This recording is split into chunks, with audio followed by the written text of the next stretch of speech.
Hi friends, I'm Anna Helman. I'm so glad to have you here with me today. I want to share with you 3 techniques for creating realistic looking stamped images. They're super easy to do. I'm going to be using a beautiful leaf set. Am I the only one that loves leaf stamps? To do these realistic techniques, but they're so easy to do. You can do them with flower stamps, all different kinds of things, trees. I know we all love tree stamps as well, right? But let's get started. I want to show them to you. Stick around till the end. We'll have a little chat about life as always.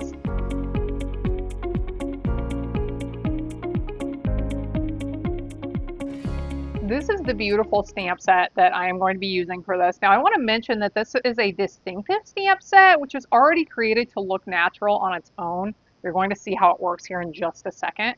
But I decided to use this with these techniques also to create even a more realistic stamped image. So I want to show you quickly. I'm just going to stamp once with this stamp to show you how it comes out when I use it the way it is designed without any techniques. So there is the outline stamp, the one that gives more full coverage. Here I am adding some darker ink to it, and it also has another leaf. Here's the smaller leaf, and here is the highlight, we'll call it, highlight low light stamp to add that realistic coloring to it. So these are already beautiful the way they are. Here, I'll show you a couple of examples. And I wanted to mention this quickly before we are starting that with a lot of two-step stamps, it's important that you use the dark color with the right one. With this set, you can use the light color with either one and the dark color with either one. So you can see here I reversed which one I used the light and the dark on, and you get beautiful results either way. So this was the same thing. I just used crumb cake and pecan pie inks on these. With these two, I used Old Olive and Granny Apple Green. Now, let's start to have some fun and let's do some techniques. I am going to bring in just some plain white cardstock and we are going to play around a little bit. But you can do these techniques with any stamps. The more coverage your stamp has, like an outline stamp wouldn't work very well, but the more coverage your stamp has, the more solid color it is, the better these techniques are going to work. So the first technique I want to do is with markers. So we're just going to do these techniques with this larger leaf stamp, but for each of these I have a completed card that I'm going to pull in and show you how my completed card turned out with these techniques. So what I'm going to do for these is to use markers to ink it. Now, if you want to, you can actually ink first with a light color of ink. I am using this as cloud cover ink, and I'm going to come back in with 2 darker colors of markers. Now, this is my Misty Moonlight. It's important when you do this that you start with your lightest color and you work towards your darkest color, okay? I don't want to put, this is my Secret Sea ink, the darkest one. I don't want to put my Secret Sea ink onto my stamp and then be using my lighter colors of markers because they may pick up that dark ink. I don't want that to happen. So always work from lightest ink to darkest. So that was my more full coverage one. Now I am going to move on to this one that is less coverage. And as you saw with that, I just was adding different colors of ink in different places. So when I do this, I like to hold my marker very much horizontal. I don't like to color like this. One, it's not getting as much coverage. This covers a lot more area with a lot less effort. Also, it protects the tip of my markers that I shouldn't have to worry about the tips getting damaged. So this is that kind of highlight low light stamp depending on what colors you use with it. So I am just adding some multiple colors on here. Line up these points when you look at this. I know sometimes it can be challenging to line up 2-step stamps. This one's really easy if you just kind of look at a couple of the points and make sure they are lined up And look at that beautiful coloring. Is that, I am just loving this set. Okay, so let me show you the card I created using this technique with the markers, and I will tell you what colors I used with it. So isn't this just lovely? With each of these cards, I kept them super simple. I stamped onto crumb cake cardstock. I used some textured metallic specialty paper around the edge for my mat, put it onto the darkest color of ink that I had used. This one is Mossy Meadow, added some gold sequins. Like, I just think these cards turn out beautifully. They're so much fun and they're easy to create. So here's how I made this one. I did the main stamp, the bigger one. I inked it with soft sea foam, and then I added the some marker color with gray granite.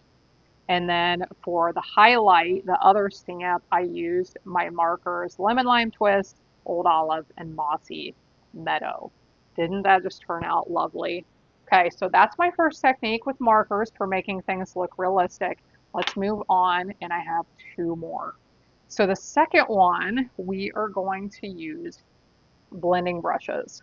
So for this with blending brushes, again, you can ink with a lighter color all over to start if you want to, or you can just use blending brushes to apply the ink in different spots in directly rather than actually inking your stamp. Just to get coverage on this to start with, I decided to ink up the whole stamp with my crumb cake ink. And I got my mini blending brushes out so that I could get more, I guess, smaller areas of color on my stamp here. But I am just blotting on some of this Blackberry Bliss ink onto the stamp. And we'll stamp with that one. You see that beautiful color variation? Now for the detail stamp, I'm going to do the same thing. We'll ink with crumb cake, but this time I am going to apply some Cajun Craze ink. Thought this might be some really pretty fall color variation here. These are just so much fun, and the leaves can be any colors. You're gonna see, you see I already made some that's blue. Like, you can just play around with this and get some really fun effects with all different colors here, okay? So this is an example with the blending brushes. Let me bring in my card that I have created with this technique, and I'll show you how I created it. Isn't this lovely? Blackberry Bliss was kind of my solid color here for my card base and for the greeting. To make these leaves, for the big leaves, you can see I also used a small leaf on this one, but for the big leaf, I inked with crumb cake and I added either Blackberry Bliss or Cherry Cobbler with the blending brushes. And then for that smaller stamp, the highlight stamp, I inked the entire thing with Bubble Bath, really light pinky purple color. And then I added either Blackberry Bliss or the Cherry Cobbler with my blending brush. For the small leaves, I inked with crumb cake and then I added Cajun Craze. For the highlight on that one, I inked the entire thing with Timid Tiger and then added Cajun Craze again with the blending brushes. So isn't that fun? So pretty.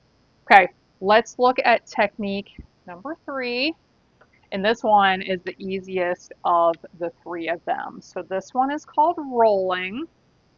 And what this one is basically you ink your stamp with one color and then you roll the outside edges into a darker color and you stamp that way. So I am going to do, we'll do the bigger stamp first like I have, then I'm going to ink the entire thing in Bubble Bath. I am going to just roll the outer edges into my berry, or this is Petunia Pop ink, excuse me. We'll stamp with that, and you can see you get that color variation. And then for this inner, the smaller stamp, I'll ink the entire thing with Petunia Pop. I'm going to roll the outer edges in my Blackberry Bliss ink and stamp with this one. So as this dries, it will look just a little bit different, but isn't that lovely? So let me show you one that I created with this rolling technique. And this was my blue leaf card. Another really neat example. So for this one, for that main stamp, the larger stamp, I inked with Coastal Cabana ink. I rolled it into Misty Moonlight. For the highlight, I inked it with Cloud Cover and rolled it in Lost Lagoon. So I'll bring these three back in so you can look at them again. If you ever want still photos of my card projects, use that link in the video description below. It takes you to my website. You'll be able to pull up the photos. You can print the photos if you want, or just look at them while I'm not moving them around. And it just makes it a little bit easier for you if you're trying to recreate them. I always have all my links to the products I've used down in the video description below. If you need to shop for anything, I really appreciate those of you who shop with me and support my business. I really appreciate you watching my videos as well, so thank you so much. What are we going to talk about today? I don't know. I'm just like, okay, God, what do you want me to talk about? You know what we're going to talk about? We're going to talk about marriages. I I've had the chance to talk to some women in my general age range this summer with kids still at home. And you know what I think? I don't okay, so most of the people I interact with on a regular basis are believers, Christ followers. So this is the population I'm talking about. People are struggling. Marriages are struggling. If yours is struggling, I want you to know you're not alone. If yours is struggling, friend, I want you to not isolate yourself. It is hard. I could talk to somebody. I've been here in the past. I was talking to an older woman who's been through this in the past and became very isolated. Her pastor even told her not to tell anyone when any of this was going on. And now, in her later years, she realizes that was bad advice. And I would support that as well. But friends, I don't know, I've just been talking to a lot of people and know people who are like, I know my Bible study, our prayer group that we send out messages, like people, I think people are trying to pay a lot more attention to the fact that marriages are struggling. What do you do if your marriage is struggling? I don't know. What advice do I have? I'm divorced, so I'm a failure, and was I able to fix that? I failed. I don't know. But I think it's really important that we reach out and talk to people. You know, something that I think gets in our heads that we need to put out of our heads is, well, why hasn't anybody checked on me? And why hasn't Sally? Why hasn't Sarah? Why hasn't Kelsey checked in on me? I haven't talked to her for a while. I'm like really struggling here. She must not even care. Whatever. You know what, friends? Sometimes we have to reach out and ask. I sent out a prayer request of something that was hard for me to send out to my Bible study or prayer group.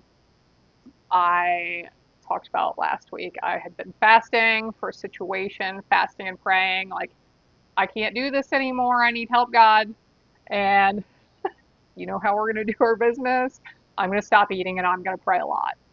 And we're going to see what happens. And on the next to the last day of my fasting, I've been thinking about it. I was like, I need to send out a message and ask these women to pray also. And I'm like, no, I don't want to do it. I don't want to bother anybody. I don't want to air out my dirty laundry. I don't want to. The next to the last day, I was like, okay, God, we got to get real. I need some more help. So I decided to send out the message.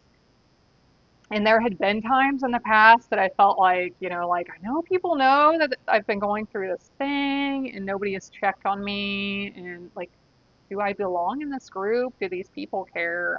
I don't know. So I sent out this message. Since then, I believe three different people reached out to me in different ways to let me know they care and they're praying. And I believe to let me know that I am in the right spot because yeah, so somebody stopped me after church one day. Somebody sent me a really nice separate message to talk about something else. And then I feel like there was a third one. I don't know what the third one was right now. But so back to marriage. I would really love to know because, like I said, the people I talk to mostly that I know are having problems are in like the kids still at home range. Although I did hear from an older woman that they were also having problems as well, and their marriage has always been wonderful. Uh, I'm curious how this looks in the older years after the kids are gone. If all y'all are struggling as well. We, this world has taught us to follow your dream. There's so many lies from the world that are like ruining our lives. Like, you do you, you deserve all this time, self care, and you deserve to be happy, and he just isn't whatever. We have to put more effort into our marriages, into the things that matter, right? For marriages. My kids are still at home, so I still have that's still a big focus of our life. It doesn't have to be about if I'm going to be the number one Stampin' Up salesperson, because you know what? That does not matter, friends. It doesn't matter, right? I know for some people it is, and this is what we're putting all of our time and effort into is these things outside of our homes. We must focus on the things that are that I don't. What am I saying? I don't know. The things that are going to be with us for the rest of our lives, friends. I want you to know I am so thankful for all of you out there who pray for me. I feel like it's a little bit unfair because I don't know all of you, and I know I cannot be praying for all the people who are out there praying for me. Thank you. I can use those prayers every day, friends. And I had been considering taking another break from making my videos. Things have been challenging again. Thank you for your prayers. I ask the Lord to send return prayers for all of you out there that I don't even know are praying for me.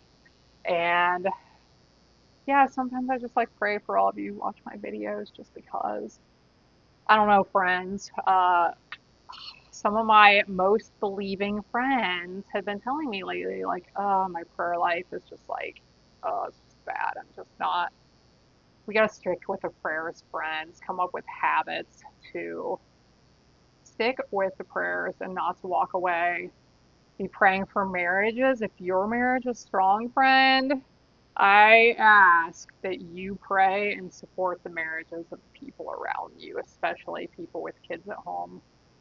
Whatever you can do, whatever you can do to support them and to be there for people who may very well need it. I feel like this was really random and not focused and bad a little bit. I'm not going to dwell on it. I don't dwell on these things anymore. I ask God to give me the words and to say something that will help someone out there today. And we don't re-record these ever. I just say it and then we move on with our lives. So if this was a complete waste of time, I'm sorry. I hope you got something out of it. I appreciate you being here. I hope the things I share can help you in your crafting and in your life. And I hope you'll be back again next time when I will be here helping you sing and make with love.